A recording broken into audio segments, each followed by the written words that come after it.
Welcome into a live edition of the KC Laboratory presented by Emprise Bank, member FDIC, our tremendous partners in Possible here at KC Sports Network. Kent Swanson, Matt Lane here on a Monday, and we are a week and a half from the 2025 NFL Draft. Matthew Lane, I don't even know if I need to ask you how you're doing. I know you were on vacation this weekend, and I know the draft being 10 days away means you're doing tremendous. Yeah. Hopefully I'm not muted. Good. I didn't have this pulled back up. Yeah, I'm doing great. The draft is coming. It's here. Today's been a bit of a weird year. Not today. This year's been a bit of a weird year with the draft. Typically around this time, I start to get super negative about all the players and hate every single one of them. Like that's just kind of how it flows. And then like 2-3 days out from the draft, it'll be like positive again. But like this last stretch, I usually end up hating every single person. I think that's pretty normal for a lot of like, not like NFL teams, but people that cover the draft a lot of times too. You start to highlight all the flaws when you get this deep into it and start to overthink. Hasn't happened this year yet. Like there's certain guys that I'm not maybe the biggest fan of, but generally speaking, there's plenty of players now that I don't really have a lot of negative stuff to say. So this is a different outlook on the draft than I typically have. And it's kind of, fun, interesting, cool. I think that's a good way of framing it. We're actually going to get into some of the players that we've had opinions change on a little bit, which kind of ties a little bit to that. You know, it can swing positively or negatively. I think a lot of mine have been swinging positively towards different players that maybe I wasn't as high on, a month ago. And I think this is always a fun time where like, hey, look, you have to have a deadline for a draft guide, right? And some players, the discourse doesn't always, completely finalize in some places where, I think if I had maybe fought a little harder for a couple of different players here or there, maybe we could have got them pushed up a little bit higher than they wound up in the KCSN draft guide. So that'll be fun to talk about a little bit today. This is essentially, which is fun for us, like the next week. Like this is an all draft show. We're a week and a half away, and there's just a lot of things happening right now, with the NFL draft as it relates to the Kansas City Chiefs. And there's some stuff that we wanted to get going here and get talking about today. And we're going to start with 30 visits. We have, I believe, 20 known top 30 visits, or 30 visits is what, you want to call them. Essentially what they are, for those that don't know, is teams are allotted the opportunity to welcome 30 different players into their building for a pre-draft meeting. That pre-draft meeting can include a workout, meetings with the coaches, an opportunity for teams to check medicals, to ask questions in a more private one-to-one setting about certain character concerns. There's a variety of reasons in which you could want to welcome players into your building. And teams use these all a lot differently, right? There's a variety of ways that teams prefer to use these. For instance, sometimes the Chiefs will be using these selections to vet some of the players that they're looking at in the top, in the first round. And then in other opportunities for them, they see to perhaps recruit players that might wind up being undrafted free agents into their building. So there's a wide range of ways to leverage these visits. And we have, I believe, 20 of them known at this point, according to A to Z Sports. Our guy, Charles Goldman, does a tremendous job over there, doing some great work. And I think he's got 20 different players that are listed out there. I will say this. I think I counted 22. You counted 22. We'll see. Maybe I've missed a couple at this point. I actually have a fun little list here. I pulled all of them out of our top 300 in the KCSN draft guide. And so I kind of have a view of them. So I'll see if I'm missing a couple here. By the way, the KCSN draft guide is available to you. You get 303 pages of Chiefs specific draft content, write-ups on prospects and how they fit the Chiefs specifically. So a lot of the players that we're talking about here, you can go find one of the write-ups that we have in the KCSN draft guide. The link's available to you in the description of the show. And you'll get the KCSN Chiefs newsletter as well, the premium version of that, for 3 whole months when you purchase this as well. So it's pretty cool. And before we get too far in here, I think the highest rated player in the KCSN draft guide that we have for 30 visits would be Josh Simmons currently ranked 14th in the KCSN draft guide. And we did get this question from Daniel Akers, which I thought was pretty cool. The Athletics Minnesota Vikings reporter has said the Chiefs are one to watch to trade up to pick 24. Is it Josh Simmons time? I will say that, the Vikings make a ton of sense to trade with at pick 24. They don't have a ton of picks, so they might be looking to accumulate some assets. That would make some sense there for the Minnesota Vikings. Maddie Lane, how would you feel if the Chiefs traded up for Joshua Simmons at pick 24? Sure. This is where it gets tough, right? I think Josh Simmons, I might have sent this I was either thinking it or sent it to you like earlier today. If the Chiefs take Josh Simmons, it's about like as A+ of a pick, I think, as you can get, because if the Chiefs are taking him in this draft, you have to assume that the team that has far more access to his medicals and where he's currently at health-wise feel comfortable with it. And as far as we know, like, they've not really taken health risks on any players that they just completely seem to whiff on, right? Like, it's not like they are out there taking medical concern after medical concern that isn't turning out. So for everybody concerned about his return or like his recovery process, you need to take a step back and kind of trust the team that has the access to that information. If they don't take him, maybe that's a factor. If they do, it got the pass from the people that actually have access to those things to make an actual informed decision. So we have to take that for what it's worth. So if I think it's an A+ pick at pick 31, it's probably an A+ pick, an A pick if you have to move up a few spots to make the guy, because he's a top 10 player in this draft, or top 10 pick in this draft, if he doesn't get hurt, throughout this year, and he continued on the upward trajectory that he was showing and played like he did to start the season. So yeah, I think I'm on board with trading up. Would I be lying if I said there's that little voice in the back of my head says, hey, you really want to trade up for a guy that's got a serious injury that does have a chance, it's not like a super significant, but a chance to not return to the same level of performance that he had pre-injury, because that is what all the studies show is that is definitely a possibility. Yeah, there's a little voice in the back of my head that says, are you sure you want to trade extra capital to go draft that guy? But again, you kind of got to trust a team that has a medical staff that looks over this stuff, that brought him in for an extra visit after they had a chance to review all of his medicals at the combine, see him work out or like do some drills at the Ohio State Pro Day. I think he did drills. He didn't test, but I think he did some of the on-field stuff a little bit. So I don't know. You got to trust the medical side of that one. And then like the actual talent of the player. I mean, just an absolute home run if you get him anywhere outside the top 15 picks.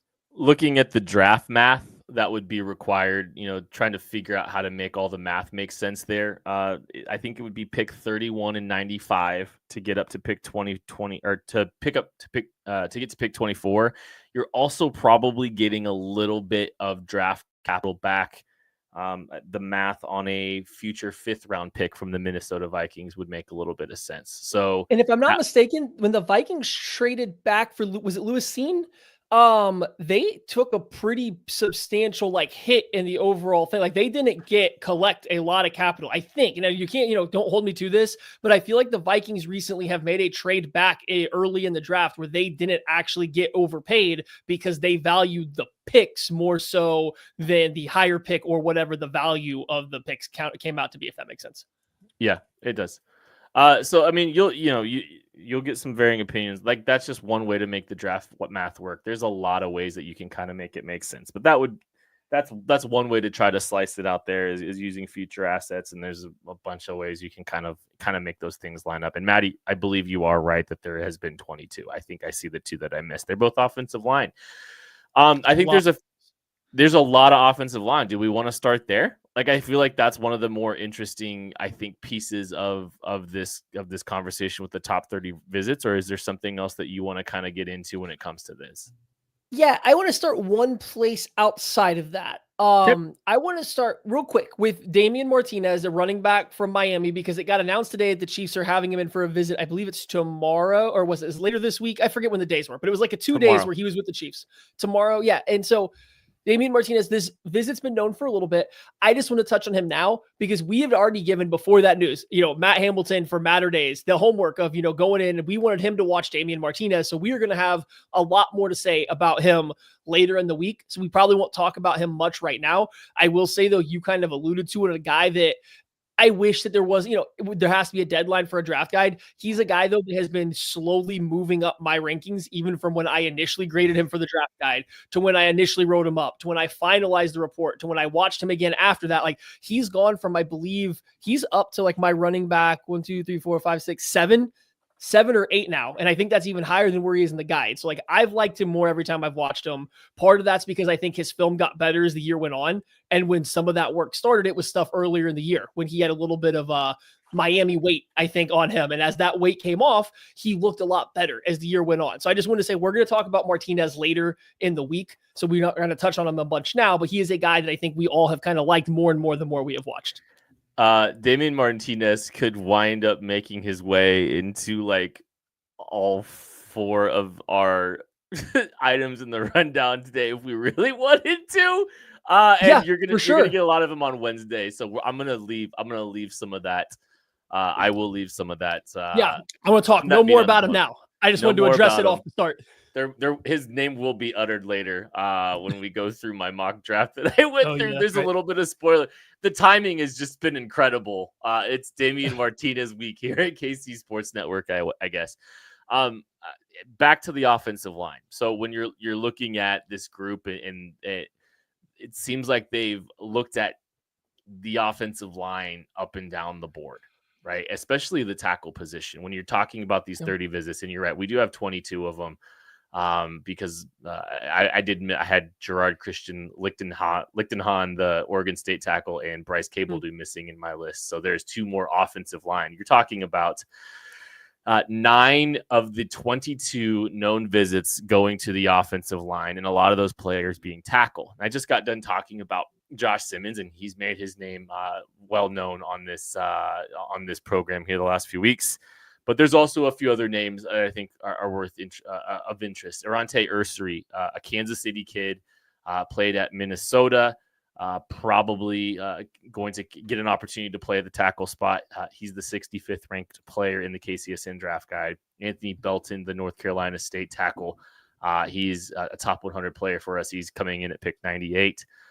But then there's some flyers out there. There's some kind of, like we talked about, there's different ways to try to, figure out, what this team is doing. And so like we've talked about players that are in the top 100 consideration picks, first, picks 31, 65, 95, all those players that we just got done talking about. But then there's Dalton Cooper, the offensive tackle out of Oklahoma State, Caleb Etienne out of BYU, Essa Pohl, a Shrine Bowler out of Washington State, who's actually a player I wish we would have got into the guide, if I'm being honest. And Gerard Christian Lichtenhahn, I just talked about from Oregon State. You're seeing them recruit a lot of tackles, essentially trying to get some of those undrafted types or round 7 flyers and getting to know those guys a little bit. It feels like, it kind of makes you wonder a little bit. Do we see a feast or famine, or do you think this team's going to be very intentional about drafting a tackle? I think there's 2 lines of thinking, right? I think the majority of the assets are over in day 3, but you see a couple little spots here where it looks like they've been doing some work on top 100 tackles too. There's a little bit of both. My first thought when I saw this was it's a lot of tackles that are potentially you're doing some UDFA recruiting. Mm-hmm. You're getting guys in the building, building relationships for a lot of these.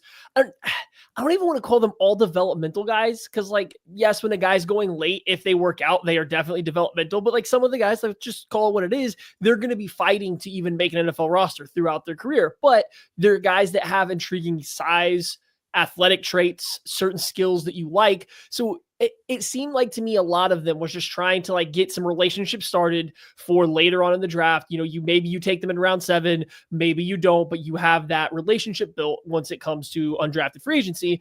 Yeah. Now guys like Anthony Belton, Ariante Ursary, maybe they don't quite count in that. But, and this is, spoiler of where I am, I'm not particularly high on either one of those guys. So it doesn't excite me a ton to think about taking them in the ranges that most people usually have those 2 players listed. So we're just going to have to see. It does seem to me though, more like there are more tackles that they are having 30 visits on that are more undrafted free agents. Now, we're not talking about this now. If you go and look at the combine formal interviews, you'll find a lot more round 1 offensive tackles they also met with at the combine formally.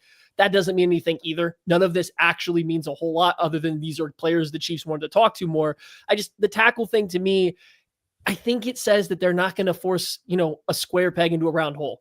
We're going to do a lot of work up and down the draft for offensive tackle. This isn't us trying to dig in and say we have to take somebody early. We have to get somebody to top 50, top 75 picks or whatever it may be. We're going to build these relationships with these players throughout the entire draft in case we don't find a good value that we want. And, the round 1, maybe round 2, which hopefully not. Then we have these options later in the draft or undrafted free agency. That's kind of like my read on it. I think you're in the right ballpark there. Like, I think that's about where I'm at. It feels like a little bit like, it's value. I think this is the right word. It's value falling. If they're going to be ready in case Joshua Simmons falls to them, that they feel good or bad about passing on him. So they're going to do a ton of due diligence on him to just make sure that, they have a good read on that situation. But I see the amount of players that are sitting outside of the KCSN top 300. I mean, half of these players, even in their top 30 or their 30 visits, sit outside the top 300. And, you see so many of these tackles. Like, I think they're just getting, and there's some interesting tackles they got in there too. Like I think Esapol's like an interesting developmental day 3 flyer. So like, you're not forcing it, but you kind of got you've got that tier of players kind of sussed out and figured out a little bit there. So I don't think that they're forcing it. I think you're right. One of the most interesting 30-minute visits for me, Maddie, was a guy we've talked a little bit about, Harold Fannin Jr., the tight end out of Bowling Green. I know that's, a player that we've had a lot of discourse on. I feel like, he actually might even qualify as a guy that my opinion's changing on a little bit more and more as the process has gone on. But, kind of a unique player where he's not your true inline tight end, but is coming off a remarkable season at Bowling Green where he was absolutely dominant. And I think even put up some better receiving statistics than Tyler Warren did, surprisingly. Just a really good football player. Just kind of a unique player you're trying to figure out a little bit. Yeah, he's an interesting one because as far as it seems to me like the majority of what the Chiefs 30 visits are over the years, and this isn't the only thing, but the thing that it is it's players that went to bowl games that they weren't well represented at. So like think like this year at the Shrine Bowl, right? Like they didn't have a big presence there because they were preparing for the Super Bowl. And that's kind of how it's been every year lately. But like they don't have a big presence at the Shrine because they have so many people that have other things to do as they prepare for the Super Bowl. So I think you see them have a lot of top 30 visits with Shrine Bowl guys, whereas Senior Bowl players, they usually have a little bit larger presence there. They haven't had to bring as many in separately to get face-to-face meetings like they have. So this is how I see the Chiefs 30 visits going. Guys that bowl games they don't get a chance to really sit down and meet with, guys that have injury concerns, guys that have off-field concerns. Harold Fannin doesn't fit any of those things, right? They had every opportunity to get to him at the Senior Bowl. They could have got to him at the Combine. He doesn't have an injury history that we know of. He doesn't have any off-field things that we know of. Certainly some of this stuff could be held under wraps and we just haven't heard about it, but he's one of the rarer-ish ones where it's like, maybe they just brought him in to see what he knows, to see how they think he fits, to have him run through some tight end workouts or fullback workouts or whatever it may be to see how well he picks up their particular schemes. Just he seems the most like one of the few that are like clearly just dedicated to how do you fit with our football team rather than where are you at, health wise, where are you at with your character, so on and so forth. So that one really kind of like piques my interest because they don't get a lot of those types that they usually go through. They use their top 30 visits on other stuff. Any other players that you're just interested in these top 30 visits before we kind of move on? Yeah, I hate that they're doing Isaiah Bond. Just hate all thing about it. I get why. Bad character, injury history, right? Bad character. I mean, there are concerns with his character off the field about his work ethic, and apparently, like, was he just speeding? Or no, his was another legal allegation or something like that. I don't want to speak to it because I clearly don't have my facts straight. He makes sense to have him for a visit. I don't think the player has put together his best tape. I don't think he showed any level of real consistency. So like, I just, even showing interest in him at this point seems a little off to me. Hopefully it's just for like, hey, if he's there in round 7, do we feel comfortable at all taking this guy? If we get a pick in the 160, 170 range and he's still there, are we situated to have an opinion on him? Which it probably is, but don't love that. And then like as a good one, Tyrion Ingram Dawkins, defensive end tackle from Georgia. Interesting fella, 280 pounds, 6'5", long arms, super athletic. took 3 years to crack into Georgia's rotation. Now you think about all the defensive linemen Georgia's pushed in the NFL. Like, it kind of makes sense, but you also watch him and he's a 4th-year guy who's pretty raw, like, and not raw as in like he can't physically hold up. He can go out, he can physically dominate SEC offensive linemen. He just is a little slow to process what's happening. He's a little slow to go from, I need to be here with my hands, now here's how I disengage, and then here's where I go next, because he just doesn't have a lot of experience. But I think that's a really intriguing guy to bring in, because like the Chiefs just brought in Jerry Tillery. I don't think you can watch Ingram Dawkins and not be like, that's kind of the same body type. That's kind of the same thing that everybody saw in Jerry Tillery coming out, from the defensive end to defensive tackle versatility, how he kind of just like moves about. I just think he's a little bit more powerful and not as developed, like technically speaking. But yeah, he's an interesting one in the good way. One other interesting one, like just stylistic fit, Omar Norman Lott, a player that we're lower on in the KCSN draft guide than I think some other people are. We have him in the top 150, but we have a 4th-round grade on him. Played at Tennessee, kind of in a rotational role, but was extremely productive as statistically as a pass rusher, but kind of a sub-package rusher, only guy that really didn't get trusted to play a lot of early down snaps and didn't hold up particularly great against the run when he was asked to do it, and kind of played on a snap count. I don't know how to value him, because like I know that there's a lot of people that really appreciate like the flashes from him as a pass rusher, but I think there's some holes in his game there. So that was just another interesting one. I think it's always also interesting. Like there's a handful we don't know, and it seems like sometimes these picks that these teams that the Chiefs have are players that maybe they're more apt to leave omitted from the players that they have. I think the Chiefs like to hold theirs a little bit too. The Chiefs like to let the pro day circuit really get going, and then they like to fit some in at the backstretch. I think I was talking to Charles about it recently too. That's a strategy they use. And theoretically, it's probably because they have some coaches that go down to stuff. Like Joe Colin went to the Texas A&M Pro Day on that same day or that same trip. Ole Miss had a pro day right around then. LSU might have too. So like Joe Colin, if he wants to go check out defensive linemen in person, he can't go to all those pro days. But now maybe we don't need to bring in the Texas A&M guys because we had our coach down there. Maybe we're going to bring the other. So it's just they might pace these out a specific way. And it seems like that is something that like they have done in the past, and they might be doing it again this year. So we might get a string of the next 6, 7, 8 of them over the coming week and a half here. It seems like it's on purpose that they save some towards the end. Yeah, we'll see if we can piece together. There's always a couple that we don't have visibility on, and there's still 10 days, like you said, for this team to get some of these done. We talked about it earlier. The KCSN draft guide released recently. We have some players that we want to talk about that maybe we've had some more time to watch some tape and wish we could have argued for some of their grades, but we're going to take a break and we'll be back right after this. I'm not ready for a break yet, Kent. Sorry. You gave me a signal that you were. No, my signal was I'm not ready for a break yet. That's okay. I'll upload the video anyway. I thought I had it uploaded in here, but I guess I haven't shown you guys my new ad read yet. Would you like us to just continue and then come back to it? We can. Yeah, that would be ideal. Yes. Got you, Tuck. Mm-hmm. Thank you. And we're back. We are moving on to our next section of our opinions that we're changing on, just like we're changing our opinion on going to a break at the 23-minute mark of this podcast. Let's get into it. I've got several that I've kind of highlighted. We're not going to get too far with all of these because I could go all day because there's definitely some players that, looking at where they stack in the KCSN draft guide final grades, like there's a couple I was like, what? Like my opinion's kind of changed on a little bit. I wish I could have fought for them a little bit harder before some of the deadlines. I'm sure you have a few positively, negatively that have changed. Mine are mostly positive. So Maddie, why don't you give me one? Okay.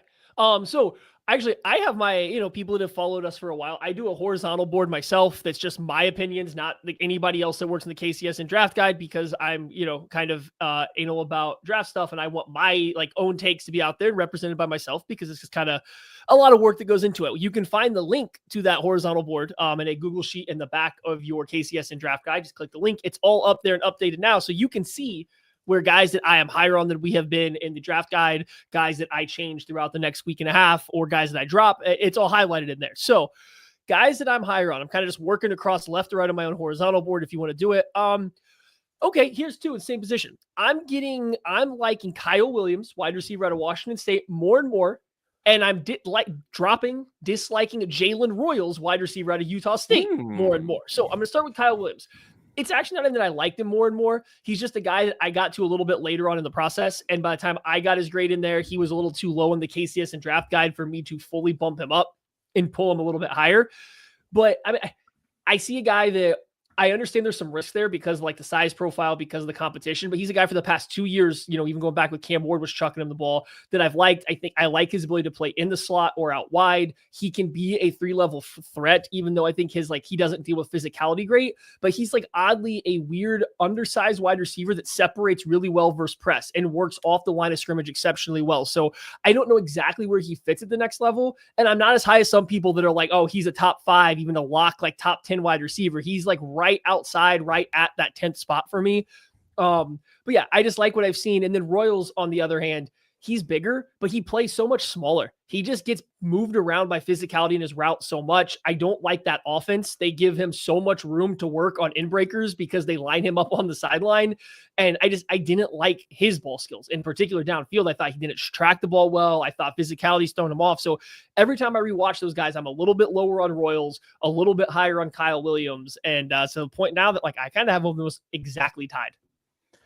I tend to not like prospects that are on the older side. Like I like to get younger prospects and I like to, see some projectability to that.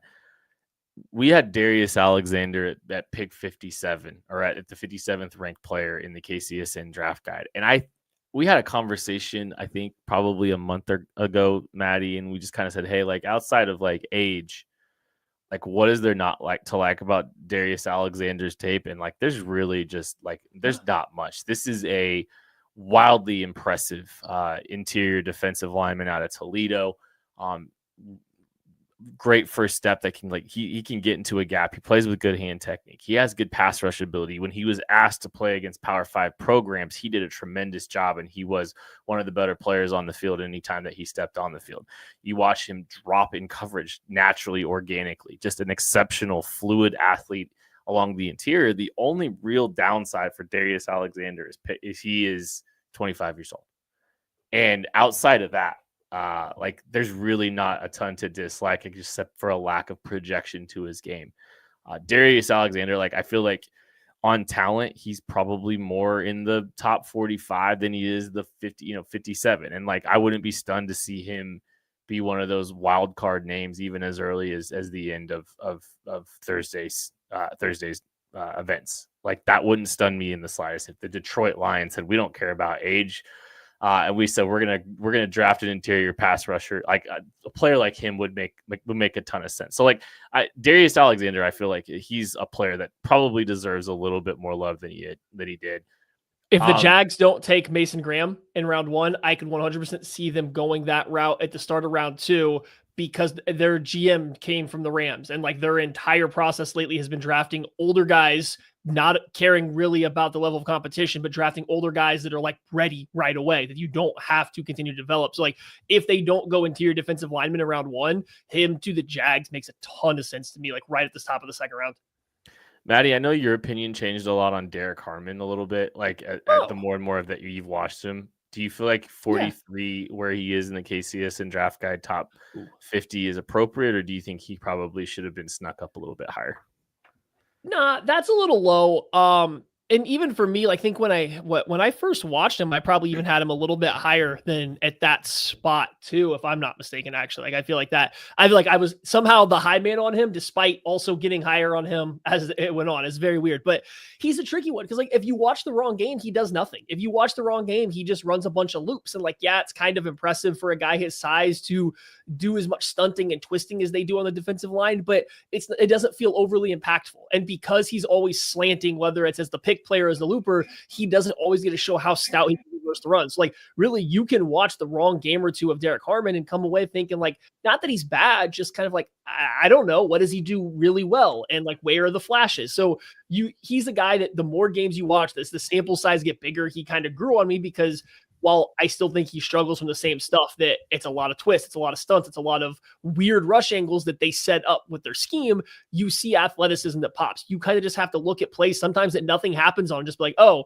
he somehow picked this offensive tackle who squared him up and was ready for him and drove him back 3 yards and then was able to slide off of him. He got no pressure. He did nothing for the play, but like just being able to do that because that's what they asked him to do is pretty impressive. So yeah, he grew on me. I think he can move in ways that guys his size don't typically do. And I think he's got the versatility that if you want to play him as a 5 tech in 2 gap, you can. You want to play him as a shade nose and just say, hey, get into 1 gap and be a little bit of this like 1 gap penetrating, nose tackle. Sure, he can do that. Or some reps as a 3 tech, especially on early downs. Like he can do a lot for you. So yeah, I've gotten higher and higher on him. I think he should be a top 32 player in this class at bare minimum, if maybe not a little bit higher in this particular class.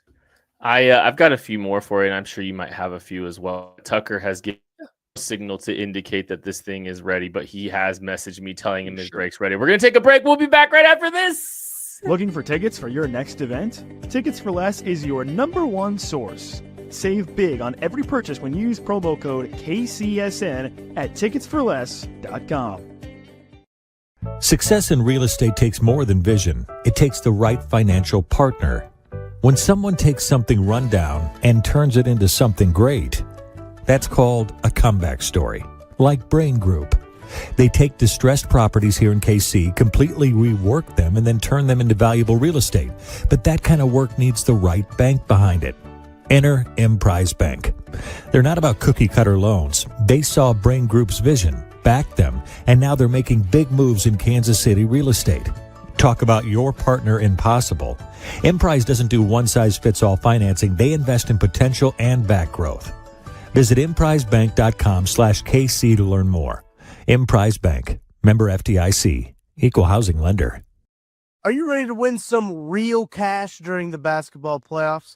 Well, check out Pick 6 from DraftKings. When it comes to basketball payouts, DraftKings Pick 6 posterizes the competition. And yeah, that includes prize picks. Hit all your picks and score higher minimum payouts on Pick 6. Plus, even more cash if you outscore the competition. Pick 6 is available in most states, including Missouri, California, Texas, Georgia, and more. New players get 50 in Pick 6 credits instantly on just a $5 entry. Here's what you got to do. Download DraftKings Pick 6 app now and use code KCSN. That's code KCSN for new customers to play $5 and get $50 in Pick 6 credits.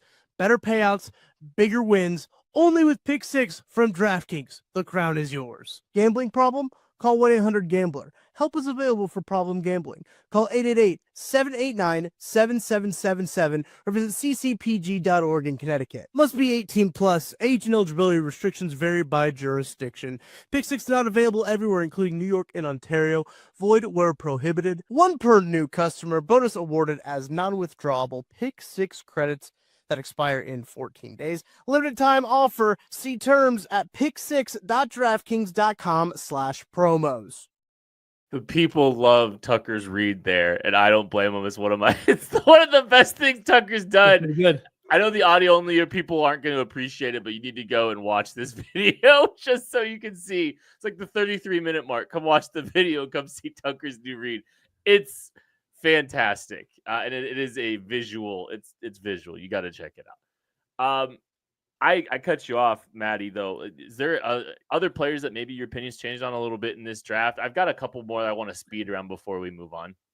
Yeah, I'm trying to pair them, I guess, like with the position group. There's a couple that I think are actually going to organically come up in our next couple segments, so I'm trying to avoid them too. But let's go D tackle. For me, somebody that I've gotten a little bit lower on, Jordan Phillips, defensive tackle out of Maryland. I had a pretty solid round 3 grade on him at first, initially coming out of watching him and then watching him at the Shrine in person and then watching him again, like after that to make sure I got the grade set in there.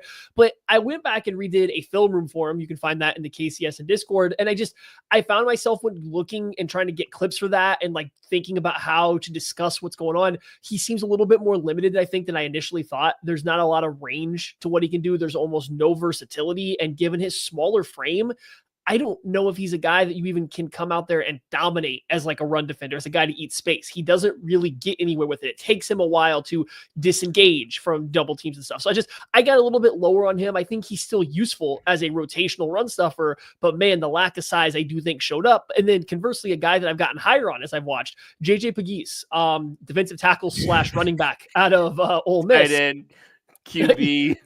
Yeah, I mean, listen, he's 6'2", 6'3", and like 310 pounds, and he's kind of got like the pot roast build, a little Puna Ford look to him. Like he just looks very round, and he's not overly tall. But then they put him out as a defensive end, and this man hits the cleanest like skip cross chop that you're ever gonna see. He looks more fluid than Taco Charlton ever did, trying to hit that move every other rush when he was at Kansas City, right?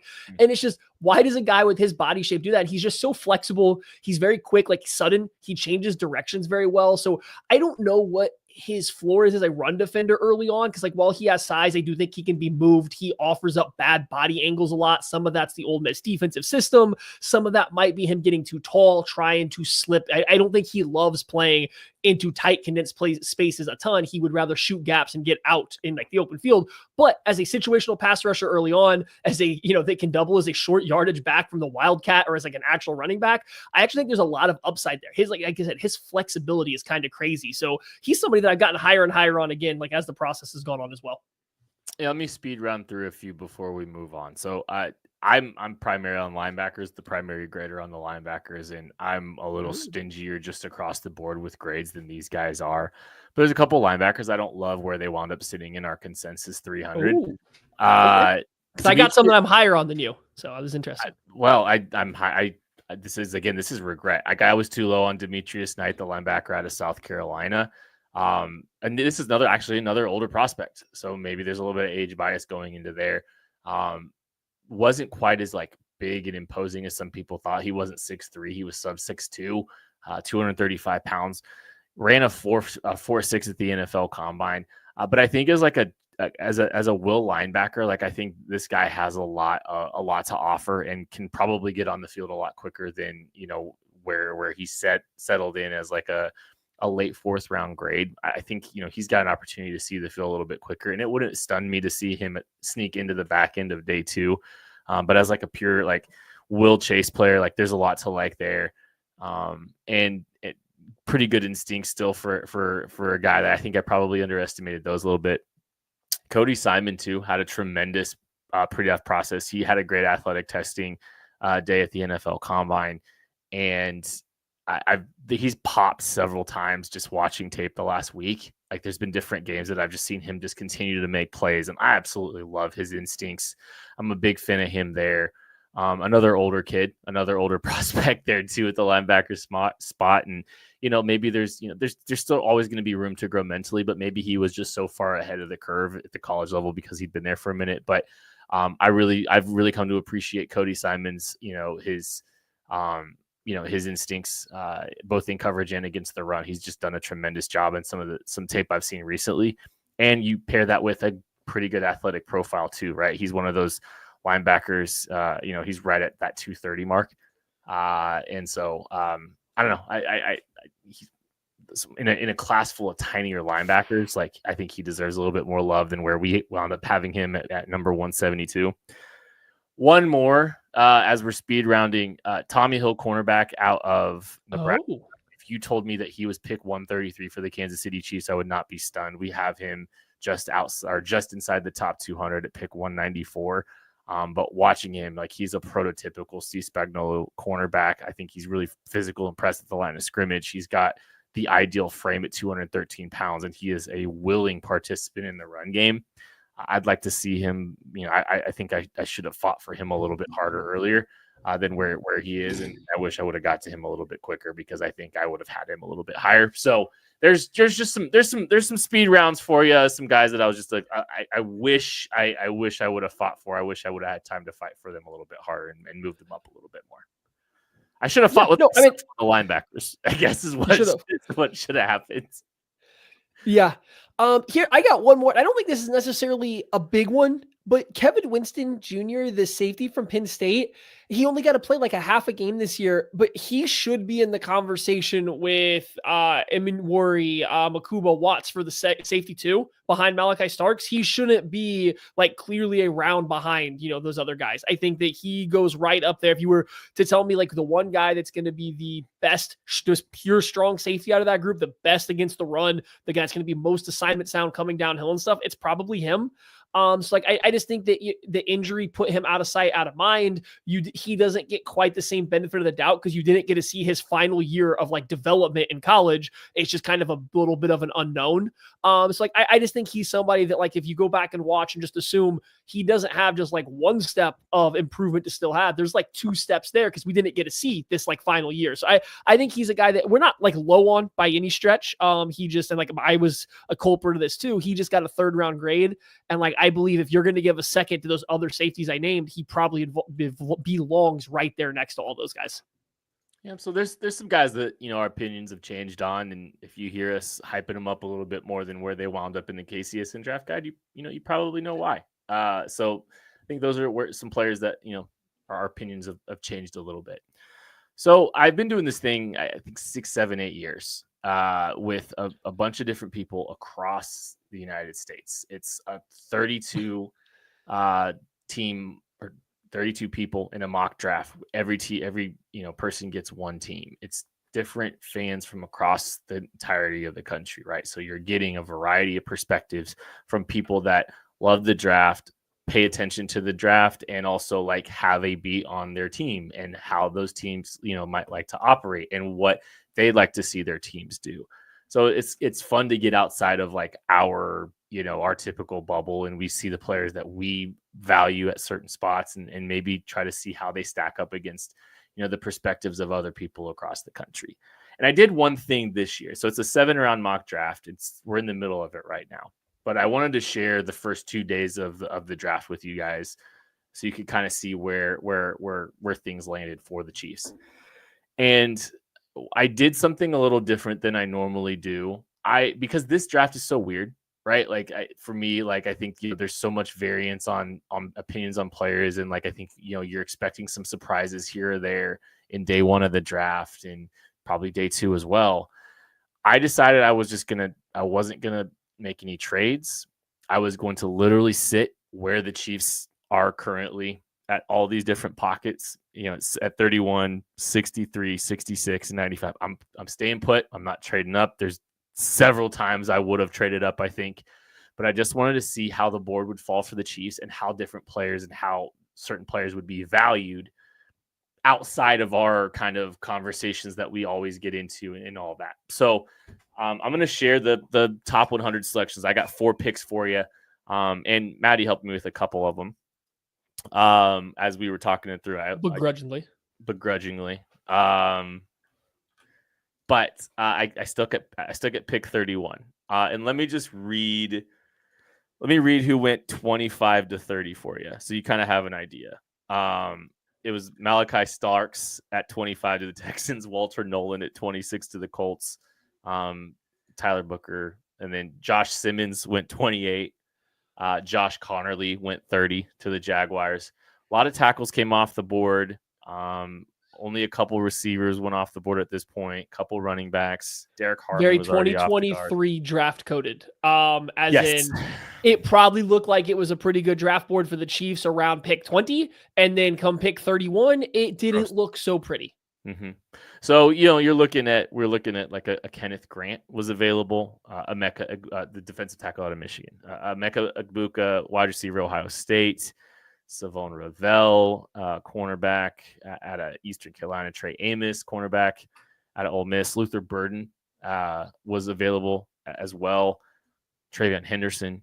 So went through, and like the board's not great, right? Like, I mean, good players still on the board, and like I'm sure like it just wasn't necessarily everything you were hoping for. And I think the funny thing for me, Maddie, is when we were getting into it, it's like you kind of are hoping a little bit for a tackle. You're kind of hoping for Josh Simmons. Does it feel like Josh Simmons is like 1A scenario for this team at this point, falling to 31? Like that kind of feels like what it is for the most part at this point. Like maybe Derek Harmon, who went 21st in this mock. tackle or defensive no, I think tackle or defensive lineman. I think there's a handful of defensive end. Like if Michael Williams or Shamar Stewart really are falling, I think they make a ton of sense to be really coveted for this pick. Connerly, Simmons, Banks, if any of those guys fall, and like obviously Simmons is the most likely because of the injury going on, like concerns going around right now. And then even D tackle, Walter Nolan or Derek Harmon, I think give you like the versatility and the dynamic play that I think you kind of want out of a round one guy. So like, yeah, there's a handful of defensive linemen or offensive tackles that clearly I think are a group above. And all of them require what I think would be considered a fall, a slide to get to the Chiefs. Like all of them probably should be in the top 31 players of like all the players I just mentioned probably should be in the majority of people's top 31. So it would be a little bit of a slide for them to get to the Chiefs. If that doesn't happen, which is very possible, you kind of get stuck looking at a board like this and figuring out what you got to do. And still was able to take a good player with the 31st pick in the 2025 mock draft that I did. The Kansas City Chiefs select defensive tackle Kenneth Grant out of Michigan.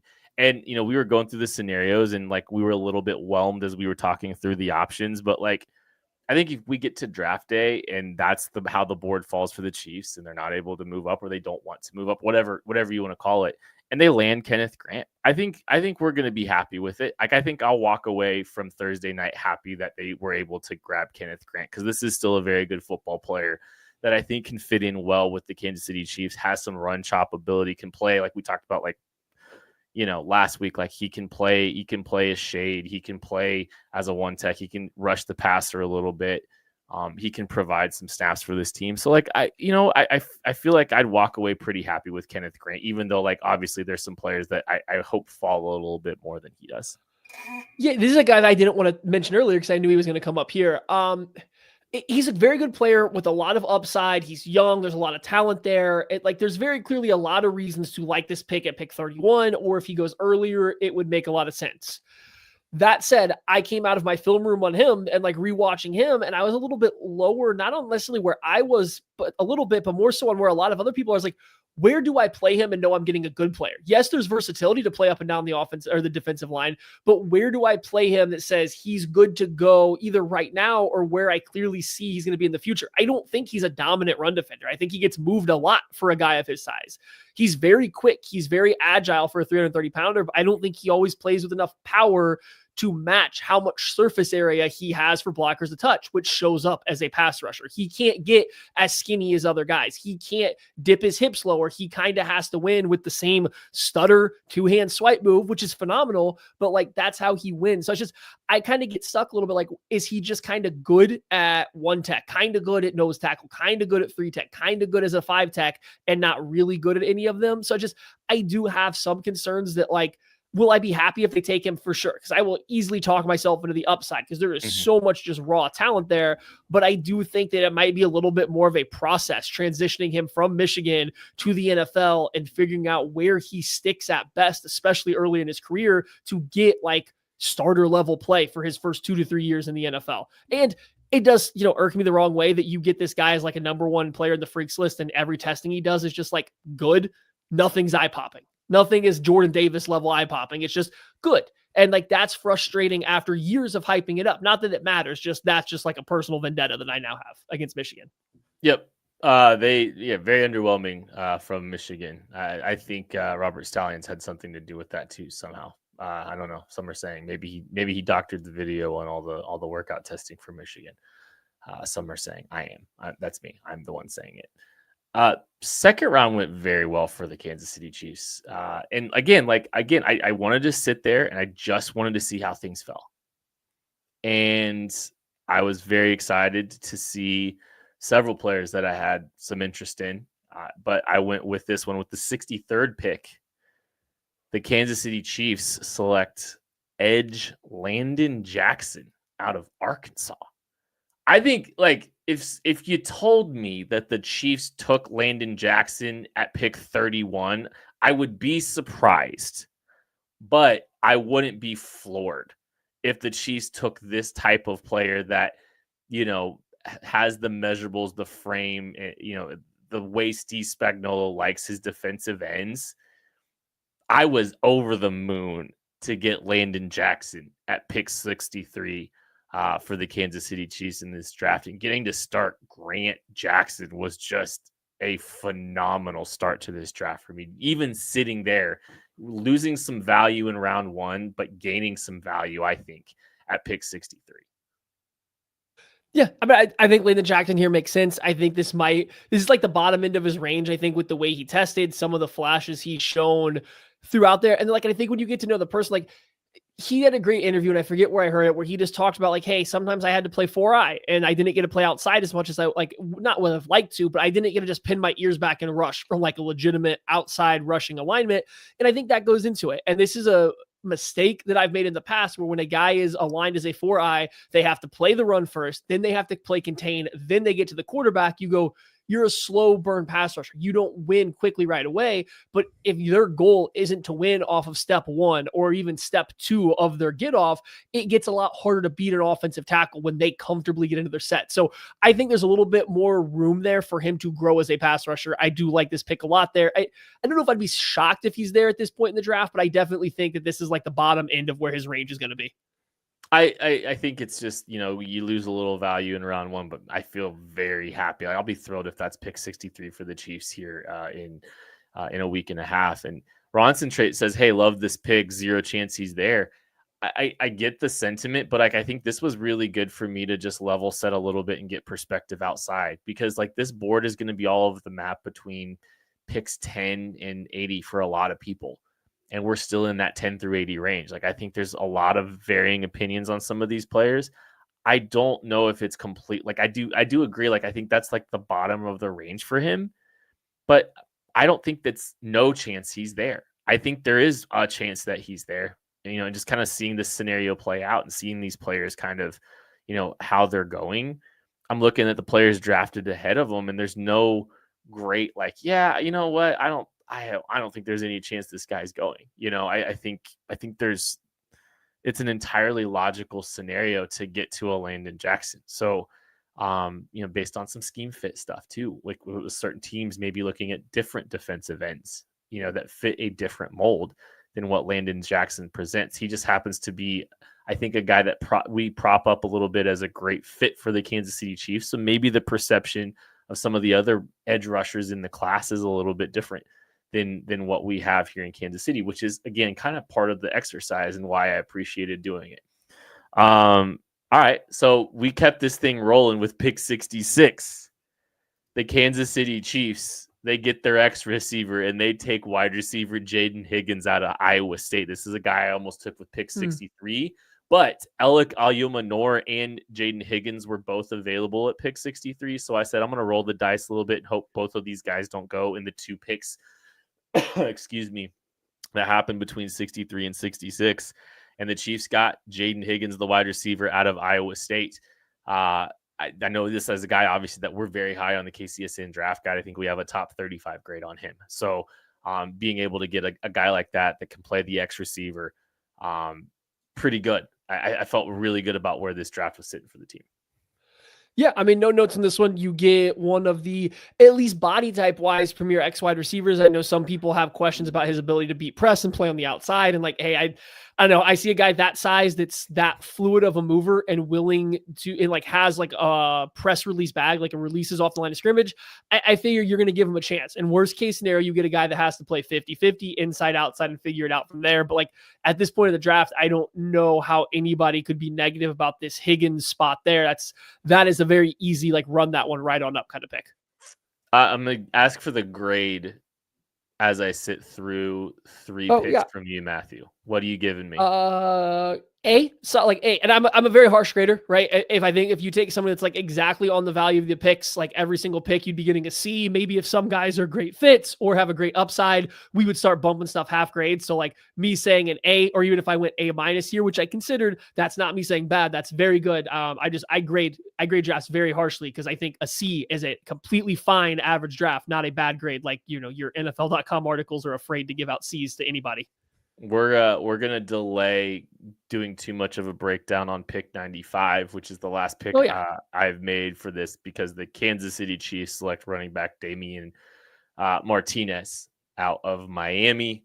a player that we will be doing Hammy's homework with on Wednesday. So we'll do a full breakdown of him just to kind of give you guys an idea. I got, again, hey, he got a top 30 visit, and I did this mock before all the top 30 visit stuff kind of came out today even. So, I gotten this pick in before all that. So really weird timing that Damian Martinez's name keeps popping up. We will break down Damian Martinez, a player I think is firmly in that pick 95 sweet spot right there for a running back selection for the Chiefs. We'll talk about him on Wednesday more in detail with Matt Hamilton. Before we get out of here, we've played this game a little bit. We've played a little bit of Would You Rather, kind of giving giving some draft scenarios about maybe picking a side, which side you're going to take on certain picks, and it's, hey, what combination at pick 31 and 63 would you like, this one or this one? Pick your spots, right? So we'll do one of those before we get out. We'll each give each other one before we get out of here. And Maddie, I've talked a lot, so you can have the floor first. Okay, now, unfortunately, we kind of touched on a lot of these guys that I had written down throughout this show, which isn't a bad thing, right? I guess this is kind of like wrapping it all up. But I'm trying to adjust on the fly here and see how I want to pair all of this together for you. Okay, so we'll say, would you rather in round 1 draft Josh Connerly, offensive tackle out of Oregon, and TJ Sanders, defensive tackle out of South Carolina? Or would you rather draft in round 1 Walter Nolan, defensive tackle out of Ole Miss, and in round 2 Ariante Ursary, offensive tackle out of Minnesota? So I have a Connerly Ursary scenario for you too. It's one of mine. This is great. I picked the non-Ursary one. We'll see. Man, this is tough because I think Walter Nolan's such a wild card, right? Because there definitely is some real off-field stuff that is even putting him in striking distance. I think I'd take the Nolan Ursary. I know you're gonna hate that, but Nolan's he's such a talent, and he's one of the best. Guy. He's one of the best defensive linemen in this draft. Ursary, the only thing is it doesn't feel like you're getting a solution in at the left tackle spot, period. And it's just another second round swing at a left tackle, right? With the Chiefs, hey, look, it's Jalen Moore. He's going to be the starter. I don't think Ursary changes that. Ursary is probably not seeing the field in his first year, and there's a chance that he's having to switch positions at some point as well to right tackle or to one of the guard spots. So it's tricky, but the talent of Nolan is kind of offsetting, some of the concerns I might have about Ariante Ursary. And even, I think you're running out of a lot of places to put tackles that don't succeed at tackle as well.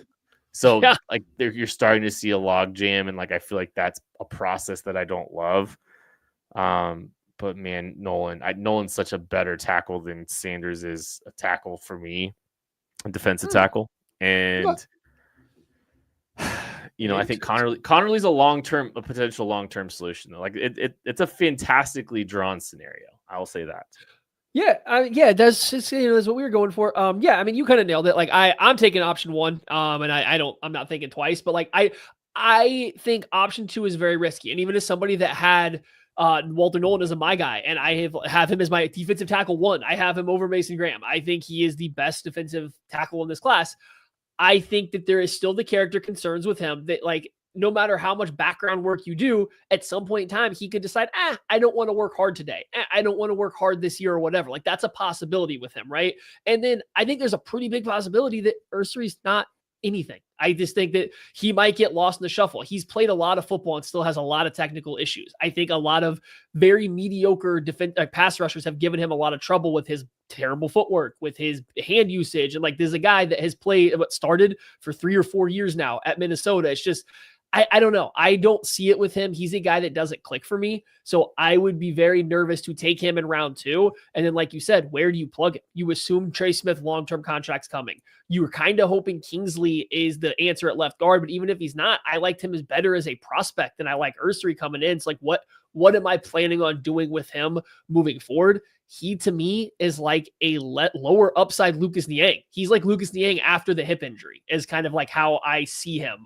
So I don't know that he doesn't do it for me. So I would take Connerly and TJ Sanders. Well, TJ Sanders isn't near the defensive tackle Walter Nolan is. He did have a funky assignment where he was slanting a lot for South Carolina, like all these other guys were. And when you find his good one-on-one reps, he has the power, he has the lateral quickness, like the ability to make an impact. Like I feel comfortable saying TJ Sanders plays for the Chiefs even as a rookie or as a second year, whereas I don't know if I can get there with Ursary at all. Speed round, and then I'll get you to my other one though. Connerly and Dylan Sampson, or Omarion Hampton and Ariante Ursary. Connerly and Dylan Sampson. I figured. Again, I have the Ursary issue. We don't get to talk about too much. I think Dylan Sampson's also kind of getting forgotten about because everybody likes other people. He's not the same type of back as the bigger guys that I think we as Chiefs fans have like you and I as Chiefs fans have gravitated towards as the process has gone on. Like I think Sampson's a pretty good running back. So, all right, here's my scenario for you. Would you rather take Maxwell Hairston at pick 31 and Jordan Birch at pick 63? Okay. Or would you rather take JT Tuimoloau, the Ohio State defensive end, at 31, and Noel Williams, the cornerback, at 63? Oh, this is a good one. I don't love the value of multiple different things here. These are all the best value is Maxwell Hairston at 31. That's the best value of anybody you said. He's the best player out of anybody you said. So like immediately I want to lean towards that one. Pairing him with Birch, I think I have Birch rated a little bit higher than Noel Williams as well. So like I think I got to go with Maxwell Hairston and Birch over JTT. He might not like being called that actually. So let me call him Tuimoloau and Noel Williams. So I like both. I wouldn't be upset with that one. It's just I feel like you reached a little bit for both guys, and while I think they both fit the Chiefs system, it would make sense. I just think that you didn't get great value with them, and I don't know with either one of them if you got like for sure quality starters out of either one. At least with Maxwell Hairston, I know like right away, I think he's going to be a quality starter at the NFL level. Jordan Birch, we have to figure out as we go. He's probably the biggest wild card, but his ceiling might even be higher than Noel Williams there. Mm-hmm. I think you're right on the ceiling. I like JT. Another guy I almost talked about. I was like, I'm growing more and more on JT Tuimoloau, and like I've been here. Yeah, I know you have, and I'm on board. I'm catching up. So like him at pick 31 feels like pretty good value. Noel Williams at pick 63 is a little bit rich for me, but like I understand the type of cornerback that they're going after, and like that makes a ton of sense. And like it's not going to be hard to sell me on a guy with that kind of ball production either. That like like I'm not gonna. It's not going to be too much of a leap. Out of curiosity, are you more of a Darian Porter guy, or are you more of a Noel Williams guy? Noel Williams. Darian Porter is a super freak athlete, and like you draft him and you get to play him on special teams, and he's going to be good at it to start his career. But like, unless you're going to play heavy zone, heavy zone, because that's like all he played at Iowa State, you got to be ready for a whole new learning curve for a guy that's I think 24 as a rookie, maybe only 23, but like he's not a young guy because he spent a lot of, I know he had the position switch, but he's still new to corner. It's just, it feels like you have an uphill battle for a guy that's a freak athlete that you kind of still have to teach to play cornerback. I'm just not the biggest fan. I think there's a lot of holes in his game at corner right now. The freak athlete is there. And so like he can serve your team early. That's why like round 3, we can start conversing about Darian Porter for me. But before that, when I kind of need you to play the position, the actual position, I don't know. I get a little gun shy on that one. So are you going to be, would you be upset if Noel Williams is the pick at 63? I mean, it would have to really depend on who's there.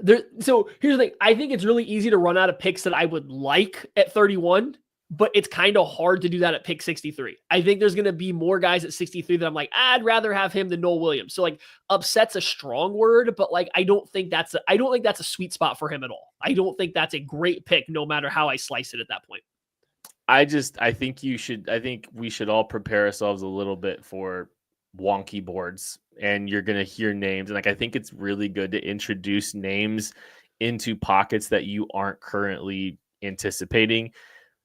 Just because there's so many different variables that we're not going to have on some of these boards until the draft weekend, where it's like, yeah, by the way, the medicals on these 3 cornerbacks are forcing these guys down the board. And there's going to be some guy that we're looking at in round 2 that winds up going round 4 in this draft because of medicals that haven't really materialized in public spaces and all that kind of stuff. I just say all that to say, like, it's never a bad thing to kind of just throw some of those names and so some of those specific fits into those picks, because, I think there's a chance that some of these types of players, wind up because of, specific fit and things like that character that can, help push some of these guys upwards a little bit higher. Real quick before we get out, Ronson Trait talking about JT Tuamaloa just says it feels like George 2.0 to me. I will say this: if the Chiefs get George Karlaftis again, that is a tremendous pick at pick 31. George Karlaftis is worth every single bit of pick 31 for the Kansas City Chiefs. That is a great late first round pick for this team. And if they are able to do that again, that's another solid football player. Yes. Is it a game changing edge? No, but it's another really solid edge capable of playing good football. I would have no problems if the Chiefs got another George Karlaftis on this roster. I would take it. So sign me up. I think you'd still, and like, this isn't a knock on him. It's pick 31. What do you expect? Right. You still have to kind of get your head guy on the defensive line room. Like, I don't think that George Karlaftis ×2 can headline your pass rush. Right. You still need a better than those guys player, which Chris Jones is for the time being. You would just have to find that guy moving forward. Right. But that would be at pick 31. That's a very good pick. And I can see that. I think JT's a little bit more sound versus the run than George was coming out. Like, he plays with his extension better because he has a little bit longer arms. I think he sees things a little bit, like he's a little bit more instinctive, I think, in that regard, but he's not as explosive as George was. Like, George, when he lost weight, he was an explosive athlete. He really got off the line of scrimmage and like could not turn the corner, but like he could straight line his way anywhere. I don't think JT has that same level of explosion. So maybe there's a little bit lower ceiling, but maybe even a slightly safer floor because like the run defense and size is there. But like, yeah, they are similar types of players. And I would get that around pick 31 of like that being the level and type of player he is. The draft is next week, and I can't believe it. We are so excited for that to get here. And just so you know, we will be out for every single pick of this draft, live streaming at Holiday Distillery. It's going to be a great time. Make sure you're coming and hanging out with us, because we are going to have every single pick of the draft out at Holiday Distillery. And we got some fun stuff planned as well. You'll be seeing some of that later. But that is going to do it for this episode of the KC Laboratory. Thank you all so much for listening, watching, supporting. We love you. We appreciate you. We'll catch you later. Martinez Matter Day coming up. Woo!